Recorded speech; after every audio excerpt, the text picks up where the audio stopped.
Assalamualaikum warahmatullahi wabarakatuh. Selamat malam, salam sejahtera, salam pengadaan untuk para pelaku pengadaan di seluruh Indonesia. Berjumpa kembali dengan saya, Muji Santosa. Kita akan membahas mengenai pengadaan secara swakelola dengan organisasi masyarakat. Silahkan disampaikan.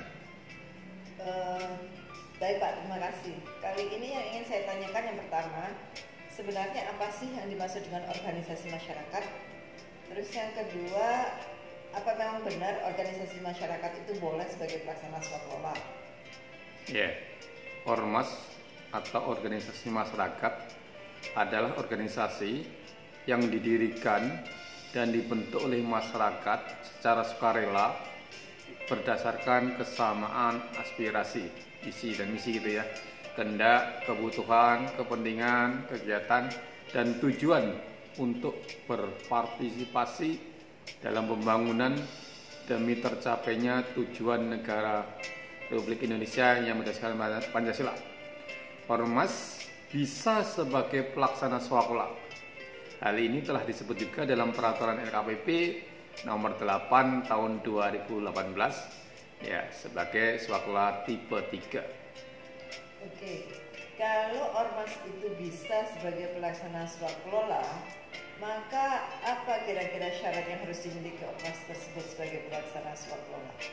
Persyaratan organisasi masyarakat atau ormas sebagai pelaksana swakelola ini dikenal namanya swakelola tipe 3. Kalau tipe 1 swakelola oleh penanggung jawab anggaran, tipe 2 oleh instansi pemerintah lain, 3 yaitu ormas, dan yang keempat adalah swakelola dengan kelompok masyarakat. Swakelola tipe 3 dengan ormas, yaitu ormas harus berbadan hukum, badan hukum sesuai perundang-undangan.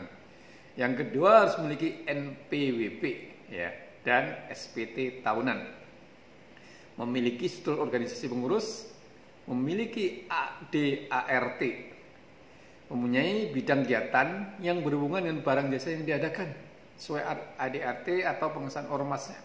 Jadi kalau dia bergerak dalam lingkungan, mungkin dia cocok dalam reboisasi, bukan dalam kegiatan yang lainnya.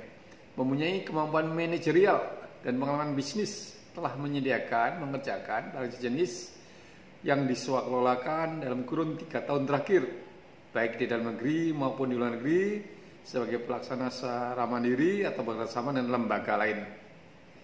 Memiliki neraca keuangan yang telah diaudit selama 3 tahun terakhir. Memiliki kantor dan alamat yang benar tetap. Dalam hal ormas akan melakukan kemitraan, harus melalui perjanjian kerjasama kemitraan yang memuat tanggung jawab masing-masing para pihaknya. Inilah syarat ormas yang bisa menerima dana swakelola. Oke, berikutnya, dalam hal ternyata di lapangan itu ada lebih dari ormas yang kita nilai mampu untuk melaksanakan suatu pekerjaan tertentu. Nah, untuk memilih ormas mana yang akan melaksanakan pekerjaan swakelola tersebut, bagaimana caranya? Dalam hal organisasi masyarakat, ternyata ada lebih dari satu yang dinilai mampu untuk melaksanakan pengadaan barang jasa ini, maka pengguna anggaran atau kuasa penganggaran dapat melakukan proses pemilihan. Antara lain bisa menggunakan mekanisme sayembara gitu ya. Kalau ormas tersebut menjadi pelaksana swakelola, apakah ada MOU dan kontrak gitu? Ada MOU, Memorandum of Outstanding atau nota kesepahaman.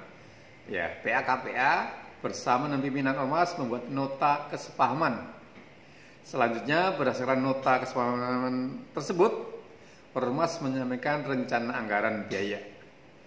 PPK melakukan review atas usulan proposal dan rencana anggaran biaya. Kalau sepakat, maka PPK menandatangani kontrak swakelola dengan pimpinan organisasi masyarakat. Dalam hal ini kontraknya tidak perlu ada PPN, tidak perlu ada profit. Kalau dalam pelaksanaan swakelola oleh kelompok organisasi masyarakat tadi itu terdapat pengadaan, itu bagaimana? Apabila dalam pelaksanaan swakelola dengan tipe ormas ini, organisasi masyarakat atau tipe 3 ini, terdapat kebutuhan pengadaan barang jasa melalui penyedia, penyedia lain ya, maka kebutuhan pengadaannya dapat dimasukkan dalam kontrak swakelola ini. Tapi kalau pelaksana swakelola tidak bersedia, tidak mampu, tidak sanggup, ya maka dipisahkan ya. Dalam hal pengadaan ini dapat dilakukan oleh kelompok masyarakat sendiri, maka agar ya dilakukan dengan mengutamakan prinsip-prinsip pengadaan. Jangan dikorupsi, tidak ada markup fiktif. Pelaku pengadaannya ya belum diwajibkan memiliki sertifikasi pengadaan dan mungkin tidak menggunakan SPSE.